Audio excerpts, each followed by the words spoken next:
Hi, Berkeley.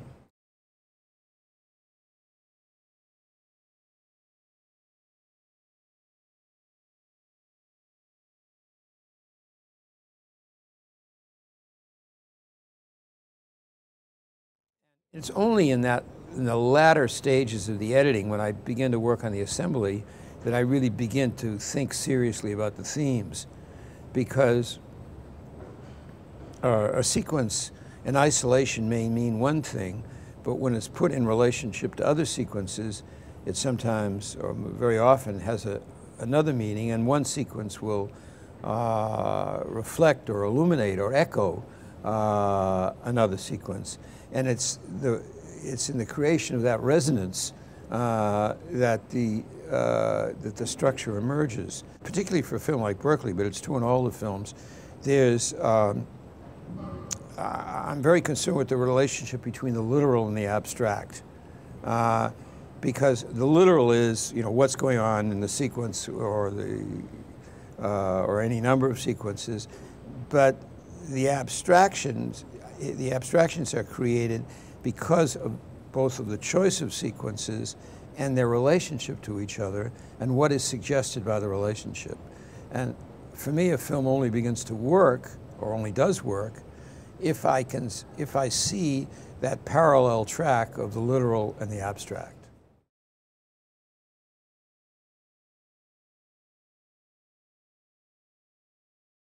For the editing, I don't start off with any, I don't even start the shooting with any preconceptions.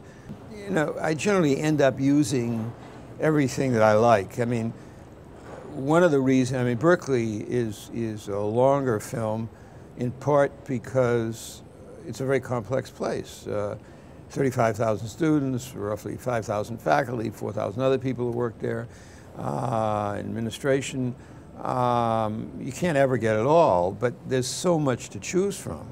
And I wanted to be sure, not that it was representative, because I don't know how to do that, but at least it was a fair account of what I observed and experienced while I was there.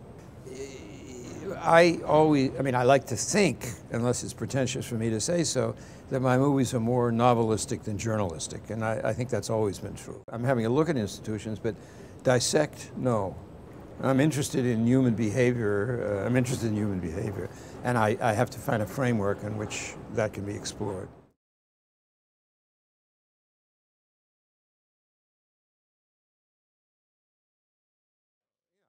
I work very hard. For example, the meeting where they're discussing their overall strategy of when to call in the police, that meeting probably took an hour and 3/4. It's about 8 minutes in the film, or maybe 9 minutes. And so it's an illustration of the need to compress and synthesize, and at the same time edit it in such a way that it appears as if it took place the way you're seeing it, even though it didn't.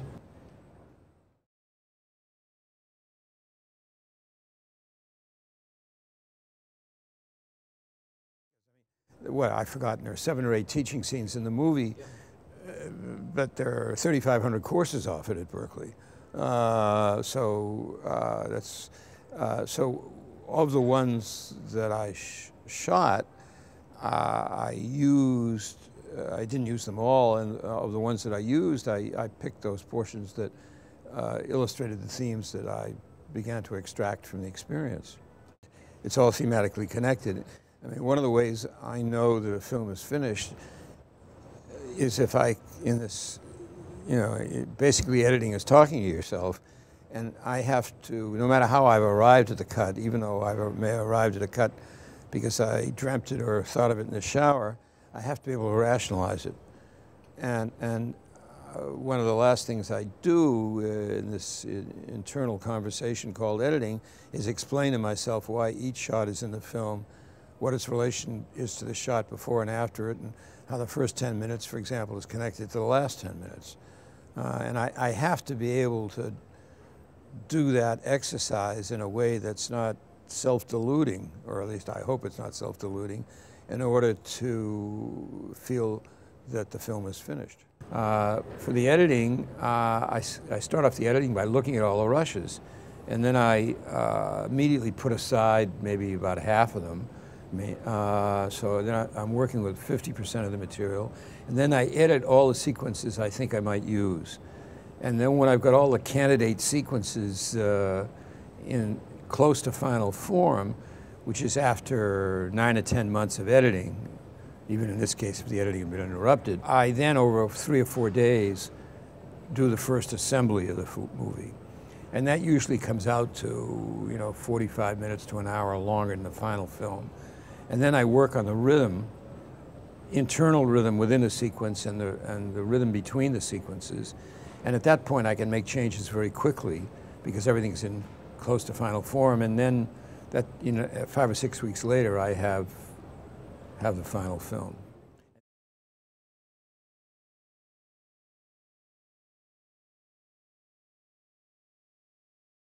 I never make a film to a predetermined length because I don't know how to do that. I think I have an obligation to not only to the people who gave me permission, but to the people who are in the film to make the film a fair report on what I think I've learned as a consequence, in this case, of being at Berkeley for 3 months. And so I don't think about, I don't have any need, and I'm under no pressure to make a shorter film. PBS in America has always been extremely generous with me, and they have always taken the film and shown it in prime time the way I've made it. I mean, my contract gives me complete editorial control. I've insisted on it from the beginning, so I established a precedent very early on, and I've never deviated from it because otherwise it's somebody else's film.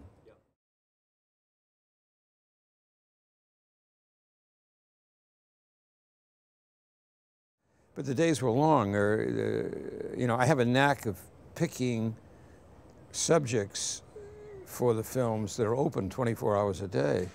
And so they're, long 12, 14-hour days at least.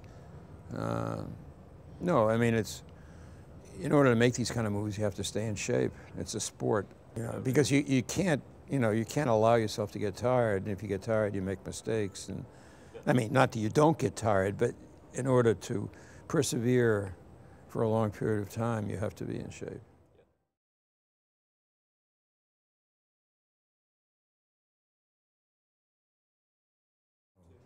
I don't talk, I don't like to talk about a movie when it's in progress, and I don't talk about it much afterward either. I find it disconcerting. I mean, everybody has their own style. I don't say that's the right way to do it. But I'm afraid, I believe in the old cliche that you can talk a movie away and your ideas can dissipate it, so I keep it very self-contained.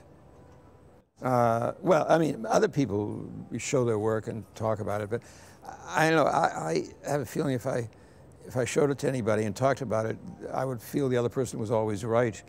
And this way I don't have to raise yet another situation where self-doubt exists.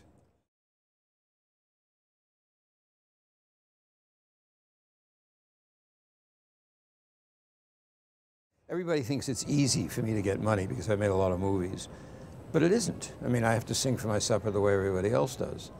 And it's the least attractive part of making movies, but it's absolutely necessary. I mean, I know, because I've been doing it for a long time, I know who all the key players are. And, there've been I've been making movies now since 1967, so the number of the key players have changed, several times.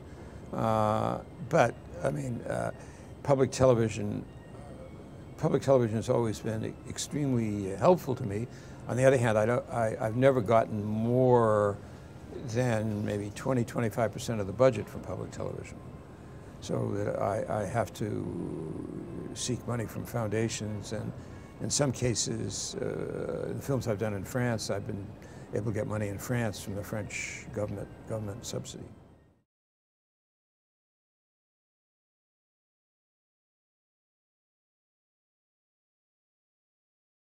Well, I just explain it. I mean, I basically say my proposal is usually a page and a half, and it says, I describe the technique, one paragraph, then I talk about the subject matter, but in general terms. For example, if I'm going to do a movie about a hospital, I say, well, or an emergency ward at a hospital, I say, you're going to hang about the emergency ward, and then I say, the following event, I don't know that I'm going to get the following events. These are hypothetical situations that may arise while I'm there, which I'm using as illustrations of the kinds of sequences that I may get. And then I just imagine, based on, in some cases, on a little knowledge, the kinds of events that might occur. And I make it clear that there's no guarantee that I'm going to get them. And I just put down a laundry list. And then I say at the end that, you know, I expect that I'll accumulate, you know, 100, 150 hours or whatever it is of rushes. And then I figure out the film and the editing. I mean, it's a very short, straightforward, honest statement. Because I never, well, I don't have a thesis. And it's in Europe, and I don't know whether it's true in America now too, because I don't have that experience of knowing. I know in Europe, for French television, for example, people have to write these very long, detailed proposals, which are essentially bullshit, because they don't know what they're going to find. Or if they follow the proposal, they're going to be blind to things that are occurring that would be good for the film, but are not in the proposal. And I think often proposals are written for the protection of commissioning editors, so that there's a paper trail, so that if the film doesn't turn out, or somebody in the cultural bureaucracy objects to the final film, the commissioning editor can say, well, he told me or she told me there was going to be this and they did that, and you know, here's what they said, and I wasn't, you know, I couldn't be on the set every day. So it's a form of protection of the commissioning editor, which I so far have successfully avoided. But I mean, I worked at avoiding it too. I mean, it's not chance. I mean, I've been able to succeed at it, but I took a very hard line at the beginning about it, and I continue to do that. Well, I don't show the film to anybody till it's done. So, and I always insist on the contract saying that I have complete editorial control. You know, other than, you know, the FCC regulations about obscenity and all that. But I mean, this Crazy Horse was not on public television. Public television wouldn't get funded for 300 years if they showed Crazy Horse.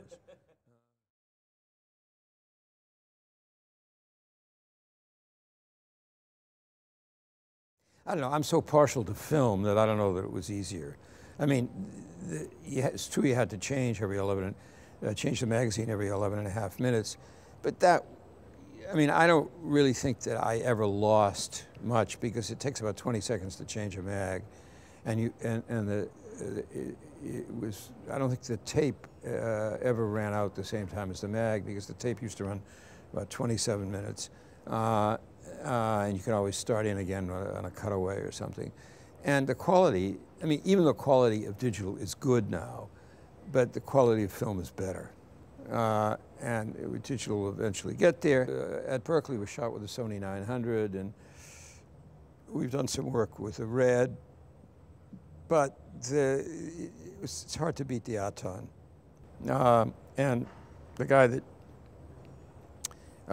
made the Aton is in the process of making a digital camera, which has just come out, but it's not, and he's had some financial problems, et cetera. The Red is not designed for documentary shooting. I mean, it's a very good camera, obviously, but whereas the Aton and the Eclair were designed to ride on the shoulder, the Red, particularly when you're shooting at 4K, is heavy, and it doesn't ride as well. It makes a big difference.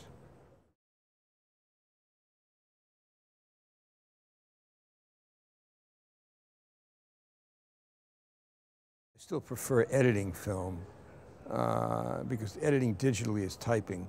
And you know, I mean, it may be pretentious, but there's something artisanal about editing film, because you have the film in your hand and you make the cuts, and you feel, at least you know, you feel closer to the material, which may be bullshit, but it's the way, and I feel, I know a lot of people feel. I mean, it was strange. When I was editing The Last Letter, which is already 11 years ago, and that was shot in '35, and I was editing, it was in Paris, and I was editing one Saturday afternoon, and somebody, it was a somewhat transparent door, and somebody knocked on the door and said, you know, can I come in? What are you doing? What's that?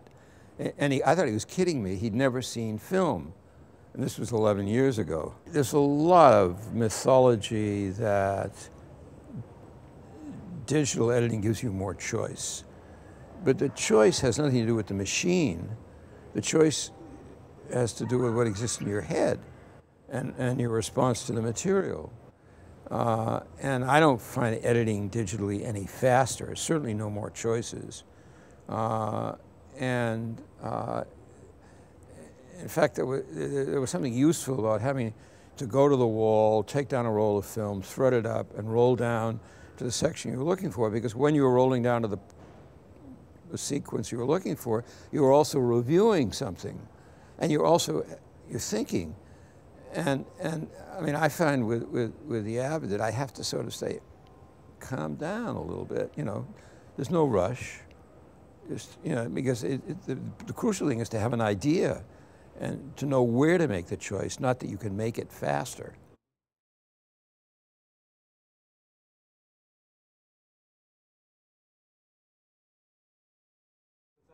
Yeah, I mean, I agree. I mean, I think I make movies, and I sort of resist classifications. And, you know, cinema verite is just a pompous French term, one of many.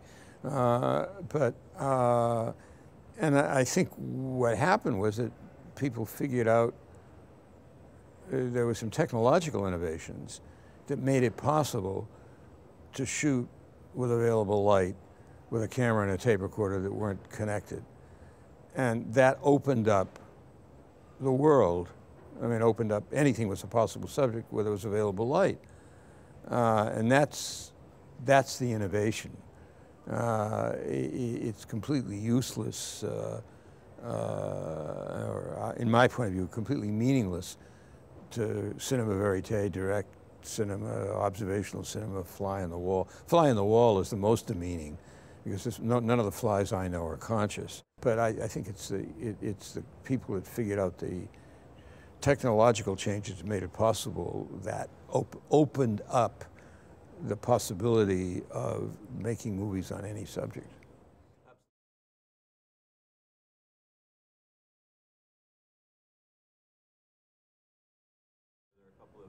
I tell them one thing: marry somebody rich.